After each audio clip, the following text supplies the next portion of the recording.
Hello, class. I thought we would pick up on molecular geometries and talk about uh, electron domain geometries that have a central atom and six bonding groups coming off the central atom. We generally call these AB6. And so AB6, will not follow the octet rule because if you have six things bonded to the central atom, that's going to be 12 pairs of electrons on the central atom. And so, what I want to show on this slide is the variations and what they look like. So let's focus on that. So the first thing is AB6 octahedral is what we would call the electron domain geometry. So you can see there are six groups coming off of the central atom in blue. And so a classic example of that would be sulfur hexafluoride. So they don't show that here, but you could say SF6. So there's six things coming off. You know that sulfur has six valence electrons, and each fluorine has seven. 7 times 6 is 42. 42 plus 6 is 48.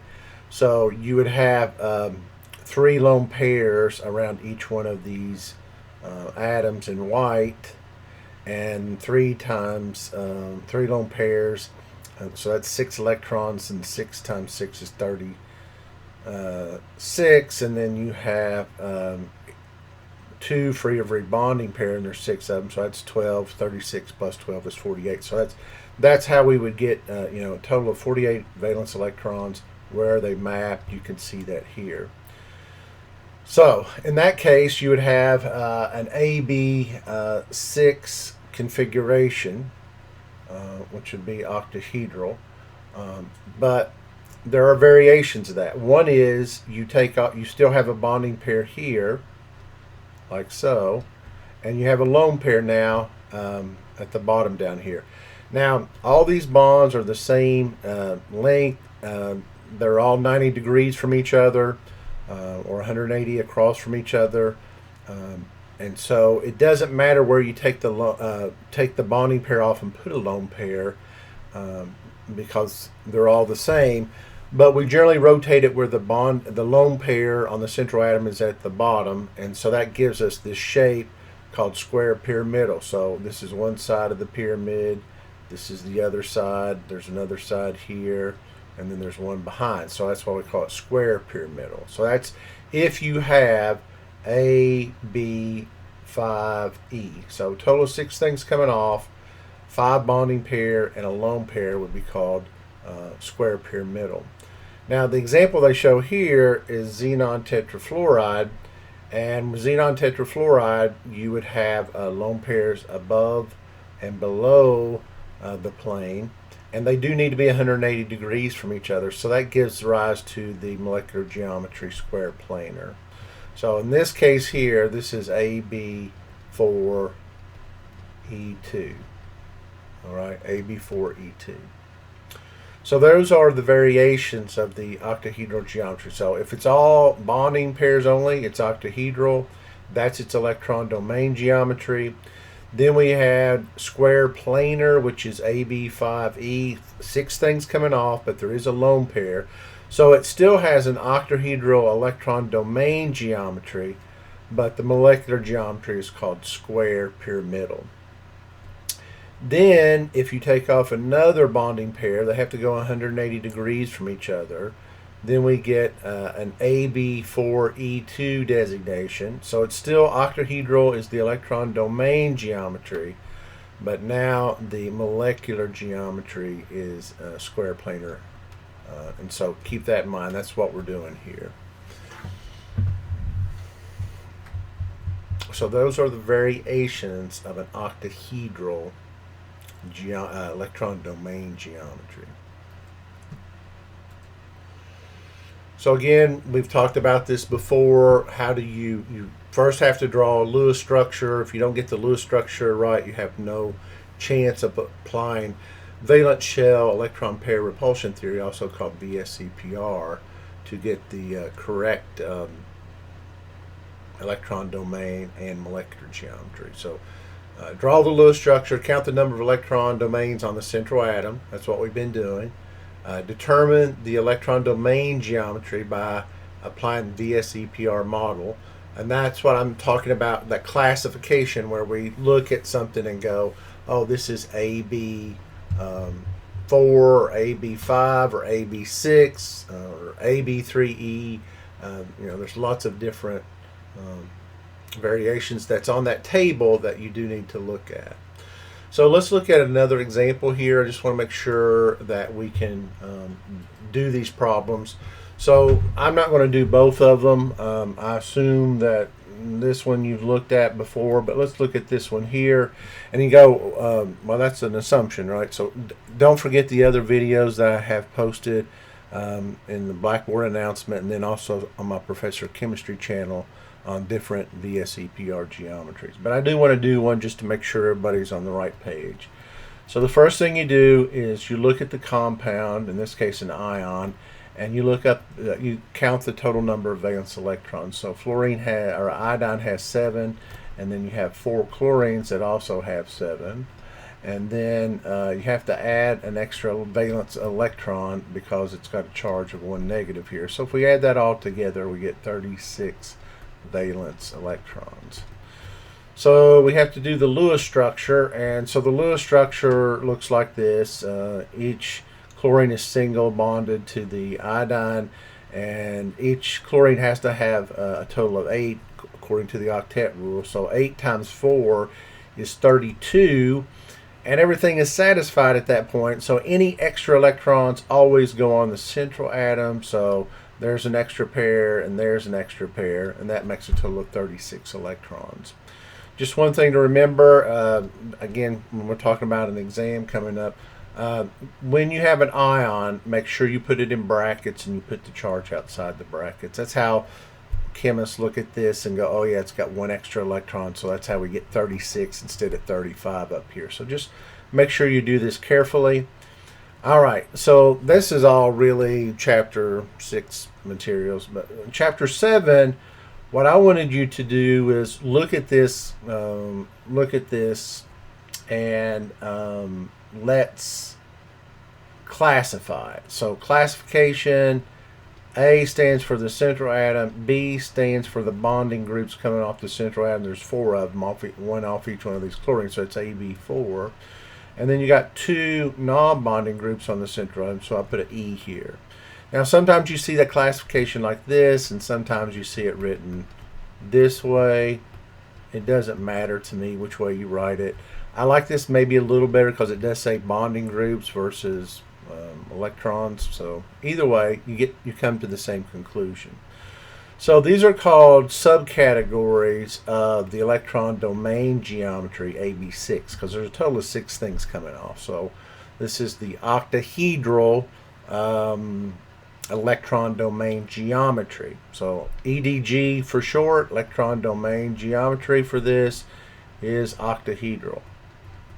Octahedral means 8-sided. So if you go back and look at the shape, you can see there's a 4-sided pyramid at the top of the structure, 4-sided pyramid at the bottom of the structure. When we add those all together, we get 8 sides, and we call that octahedral. So what does that tell us? Well, it means the iodine's going to go here, and then there'll be a chlorine kind of going back behind the board like this, and there'll be another chlorine going back behind the board like that, and then there'll be a chlorine coming out of the board like this, and a chlorine going out of the board like this. And this is just good form, and I don't know if this has been stressed enough, but we usually use triangles like this to say it's coming out of the 2-dimensional paper, and then we use dashed lines to say that it's going behind the board. So the reason why we did this is we know the 2 lone pairs have to be 180 degrees from each other, like so. So they have to be, because they repel the most. In VSEPR theory, these electron pairs create these repulsion regions, and they need to be as far away from each other as possible. So if you've memorized your classifications, you know that the name of this molecular geometry, which we'll call MG for short, is going to be square planar. All right, square planar. And that's the only time you can get a square planar geometry is when it's AB4, E2. If you just see something like AX4 or let me stay within the same thing. AB4, you know that's not square planar. That's going to be tetrahedral. So you're saying, "Oh, I'm lost. I don't know what I need to do here." Well, if you're lost, what it means is, first of all, did you get the Lewis structure right? If you got the Lewis structure right, then that's not where the problem is. The problem is that you haven't memorized table 7.2 and look at it and go, oh, if it's AB4, it's tetrahedral.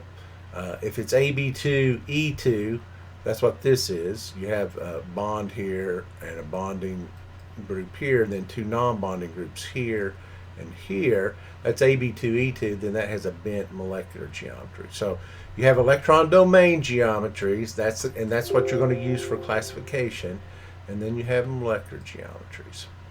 So that's what we're doing in chapter 7. And ultimately, why are we doing this? We want to know, is the molecule itself polar? Not just the bond polarity that we learned in chapter 6, but is the molecule itself, does it have a positive and negative end? And once we know that, we can talk about the forces between molecules called intermolecular forces, like interstate. Intermolecular forces are forces between molecules. So I hope that helps. So we've looked at this one. They show you how to work this out, and you're saying I'm still not quite getting this. What I would tell you to do is read that section of the book and do the practice problems at the end of that section, and then watch the videos I've posted to try to help you here. So here it is again. We knew it was AB4 E2, which means it's a octahedral electron domain geometry. When we put the lone pairs in here and here, they have to be 180 degrees from each other. We get a square planar molecular geometry. So the ultimate question on this is this molecule polar or nonpolar? Is the molecule itself polar or nonpolar? So the way we do this is we look at the iodine, we look at the chlorine. Which one of those do you think would be most electronegative? Well, chlorine is further up on the periodic table than iodine, so we would expect the chlorine to be partially negative and the iodine to be partially positive. So that's the polarity of the bond, and we learned how to do that in chapter 6 when we talked about electronegativity. So the more electronegative element pulls the electrons away from the iodine towards the chlorine, and we symbolize that either by this partially positive and partially negative charges, or this is a lowercase delta positive, lowercase delta negative. Or we can also show it as arrows pointing towards the more electronegative element. And in this chapter, the arrows, also called vectors, are probably more important. But what you can see is, if you think about the force pulling this way and the force pulling this way, they cancel each other out. And the force pulling this way and the force pulling that way cancel each other out. And then actually, if you want to talk about, these lone pairs have a small pulling force as well, they cancel each other out. So this molecule is nonpolar. So it's important, that's what we want to know. Knowing that this molecule is nonpolar, we would know that the molecule doesn't dissolve in water very readily, although with the charge it does help that it could. But as far as the molecule itself, it would be nonpolar. All right? So that's what we're ultimately shooting for here. And the way you get good at this is by focusing on the table and then doing plenty of practice problems. So the next slide I want to talk about is deviations from ideal bond angles. And so we have done in the past ammonia. So ammonia, if you want to, this is AB3E classification. It's got four things coming off of it, so it's under AB4. So the electron domain geometry for this is tetrahedral, but the molecular geometry, because we have this lone pair here, which is highly repulsive, and we have only three bonding pairs, the shape of this is called trigonal pyramidal or pyramidal. And so it's a pyramid, and but it's a three-sided, not a four-sided. And you know that nitrogen is more electronegative than the hydrogen. So the electrons are being pulled this way. Overall, the force is going in the upward direction. If you get an overall force going in one particular direction, you say that molecule has a dipole moment, and that molecule is going to be polar. So this molecule is polar. But the focus of this slide is, normally in a pure tetrahedral framework, the angle is 109.5 degrees between, like, the way we would write this, angle between hydrogen, nitrogen, and hydrogen. But because you have a lone pair here that's highly repulsive, it shortens the angle between the hydrogen, nitrogen, hydrogen to 107. Now, that one comes up a lot. I'm not going to ask you to memorize that one, but it is 107. It does come up quite a bit. There are some I do want you to know, though. For water, which is it's AB4 as the electron domain geometry goes. Its classification is AB2E2 because you got a lone pair here and a lone pair here. The angle between the hydrogens is actually 104.5 degrees. Some people round that off to 105 degrees because you round up on the least significant figure. But I do want you to memorize that one. It comes up so frequently, and we're going to talk about hydrogen bonding in another section. And so the 104.5 I do want you to memorize. All right. This one, what you have is you got to look, first of all, think about the classification. It's AB6 as the electron domain geometry. 6 things coming off the central atom. There's 4 bonding pairs and 3, 4. Actually, this is AB5. I made a mistake here. It's AB5. 5 things coming off the central atom. So 5 things coming off the central atom. It's AB5. Electron domain geometry would be trigonal bipyramidal. That's probably the most missed geometry right there. Trigonal bipyramidal would be the electron domain geometry. But we have a lone pair in the equatorial position. Remember, the lone pairs always go in the equatorial position to minimize electron-electron repulsion. And so the classification then is AB1, 2, 3, 4E. So AB4E, that would be the molecular geometry classification, AB4E. And so if it's AB4E, the name for that molecular geometry is seesaw. If you flip this over, it would look like a seesaw if you flipped it 90 degrees because there's a lone pair right here. And this lone pair, again, highly repulsive.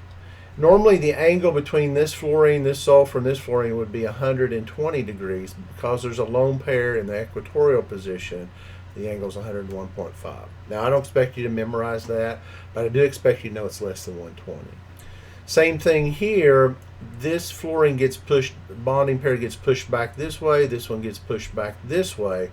So that's why the angle is less than 180 degrees. The lone pair causes that much repulsion.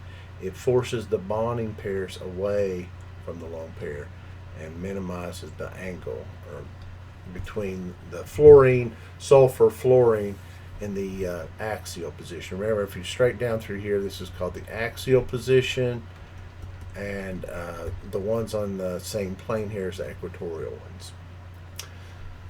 All right, here we have a lone pair here, and again, you should be, and I just drew through it, but it's there.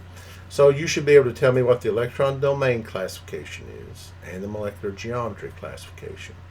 So if we're looking at electron domain, you would say, oh, it's there's 6 things coming off, so this is an AB6 type electron domain, so that would be octahedral. 6 things total coming off, octahedral. But when you go to do the molecular geometry, you would have AB5E, AB5E. So it's still 6 things coming off, but now you have a lone pair here. And we know that that classification is called square pyramidal. And so the lone pair goes here, and it forces these bonds kind of in an upward direction. They're not flat here. That you can kind of see it here. It's kind of pointing upward. That one's kind of pointing upward. This one's pointing upward. So that minimizes the angle or to 84.8 degrees instead of a perfect 90 degrees. And then the same thing here, from this fluorine to this fluorine up here, it's all 84.8. So that lone pair kind of forces the planar fluorines upwards, and it reduces the angle between the fluorines. So that's an important one. And then this is the one that's kind of tricky. This is the one students miss the most. And the reason why I think it's most missed is because we really don't stress enough about single, double, or triple bonds. But and remember, a double bond has it's got 2 bonding pairs, and 2 bonding pairs, that's 4 electrons. That's going to create electron-electron repulsion. So it's going to force this open here instead of being a perfect 120, because it's AB3, right? AB3 off of the carbon right there, 1, 2, 3. Remember, VSEPR does not distinguish between a single bond and a double bond. But because this double bond has more electrons in it, it forces the single bonds back, and so that's why this angle between these 2 hydrogens is reduced, and the angle between the hydrogen, oxygen, and our carbon and oxygen is greater by 2 degrees there. So be careful about this one. This one's probably the most missed. And again, why? It's got more electron density there between that carbon and the oxygen, and that repels the the single bond electrons coming off of the carbon.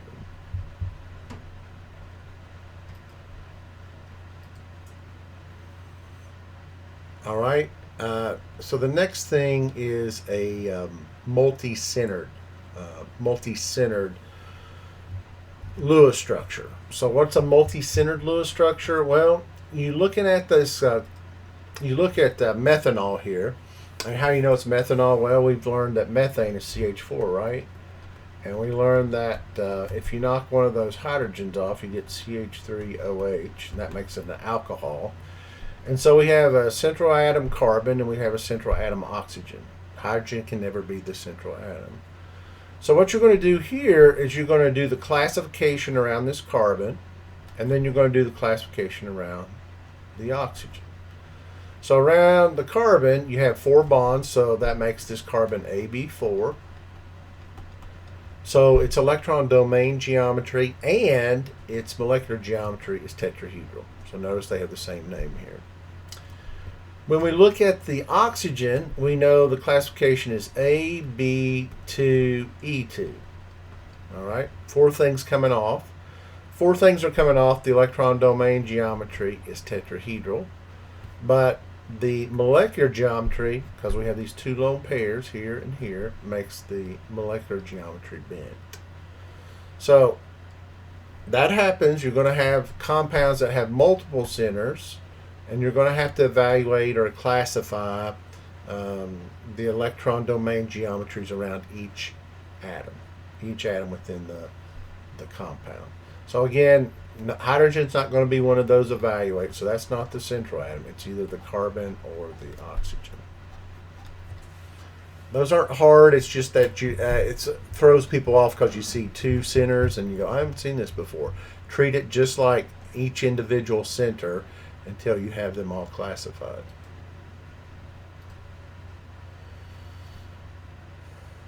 All right, so now we have another one. So let's have some practice here. So before I talk about it, I want you to stop the video. Tell me how many centers there are and what are the classifications.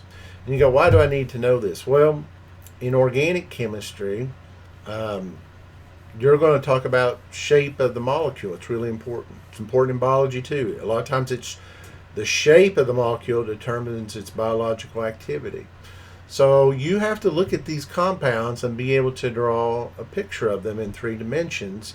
And the way you do that is you get a Lewis structure, which they have given us here. and then apply VSEPR theory to get the classifications. And then after that, you should be able to draw it. So let's look at this one and think about how many centers do you have?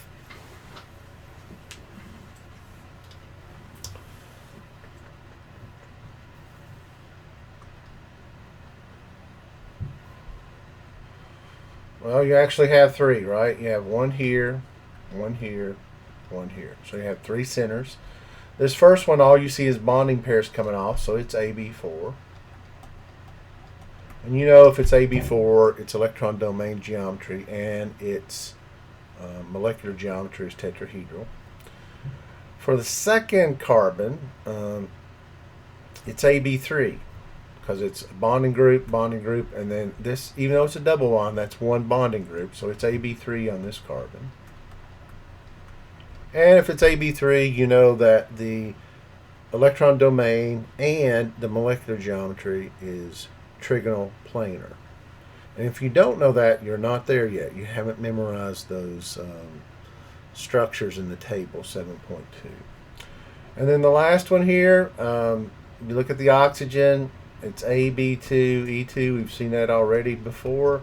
Four things coming off. Electron domain geometry is tetrahedral because there's four things coming off. But the molecular geometry is bent because AB2E2 has a bent molecular geometry. So that's what we do, and then we look at the answer here just to make sure. All right, so we look at all that, and then they talk about the angles. Okay, let's talk about the angles because we haven't done that.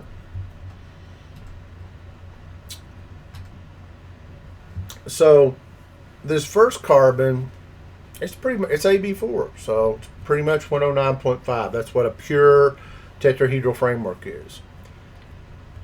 This one is AB3, which is trigonal planar, but it's a double bond there. Double bond's more repulsive than a single bond, so that's why the angle is greater than 120 between the carbon and this carbon, that oxygen, that carbon, and that oxygen. That's why it's greater than 120. But then that makes it less than 120 between this methyl group and this oxygen or OH group on this side. So that's what's going on there. Just focus on this one. And then when you look at the oxygen, you would say, oh, well, normally tetrahedral is 109.5, but this is AB2E2, and these lone pairs have a lot of repulsive force, and so the angle is less than 109.5 between all of this here and this hydrogen here, if you want to think of it that way. All right. So you go, well, why do I need to know this? Well, the reason why you need to know this is that you've got to be able to draw a picture of it. And if you can draw a picture, which is going to be super important in organic chemistry, then it makes it much easier. So I'm going to try to draw this. So this is what I would do. I put the carbon here. I draw a single bond down here, and I would put the carbon here. And then I would draw a single bond up here to the oxygen. And you say, why would you do that? Well, remember, solid lines mean in the same plane as the paper or the screen or whatever. So that's the start. So we know this is in a plane, so because it's trigonal planar. So I'm going to put my oxygen down like this. I could have done it the other way, but I've done it this way. And that, you know, that angle here between this carbon and this oxygen is going to be less than 120. Why? Because this double bond is more repulsive than the single bonds. All right, so then the next thing I know is I'm going to put my hydrogen like this. I'm going to put a solid line to make it easy to draw here. So what does that leave me left? Well, it leaves me a lone pair of the oxygen coming out this way, and one kind of going back through the board like that. So dash line means going back through the board. Some people use a dash triangle. You can do that if you want to. But we know tetrahedral, let's go back to methane just to kind of brush up our mind. So here, two of the hydrogens are in the same plane. One hydrogen's coming out the board at you. one's going back behind the board through a dashed line like that. Well, we're doing the same thing here. I've got two that's in the same plane. That's why I use those to make it flat. Then I had to put one behind the plane and one in front of the plane. Now, trigonal planar, they're all flat, so they're all solid lines here. Now we get to this carbon here, we've already used up one of our solid lines. So my other solid line I'm going to put right here. And then I'm going to have a dashed line going like that to a hydrogen here, and then I'm going to have a triangle like that coming out to a hydrogen there. So that's the power. That is the power of VSEPR, is that you can take a Lewis structure, apply valence shell electron pair repulsion theory to it, and you can, look at your lone pairs on your central atoms, and that's going to help you determine classifications and geometries. And then you can actually draw this Lewis structure into a three-dimensional geometry. And you go, why do I need to know this? Well, you can see if something's looking for electrons, it's probably going to attack here or here, because there's these electrons just sticking out there. If it's looking to deposit electrons, it may come in right in here someplace, because the electrons are being pulled away from the carbon here because of the more electronegative oxygen. That's a polar bond there. So that leaves this with a partially positive charge here and a partially negative here. So this is probably a good place for something that wants to deposit electrons to come in. So that's why it's really important that you can take a Lewis structure, be able to apply the bond polarities through electronegativity differences, and then in Chapter 7, be able to classify each central atom using valence shell electron pair repulsion theory. Some people call it VSEPR or VSEPR. To determine what the electron domain geometries are and what are the molecular geometries. So in the end, I want the molecular geometries to draw this, but before I can get to molecular geometries, I do have to think about what the electron domain geometries are. So I hope that helps, and we'll stop this video here. In the next video, I'll talk about the intermolecular forces. Once we have the geometries here, and we're going to determine if the molecule itself is polar or nonpolar, then we can talk about the intermolecular forces. So I hope that helps.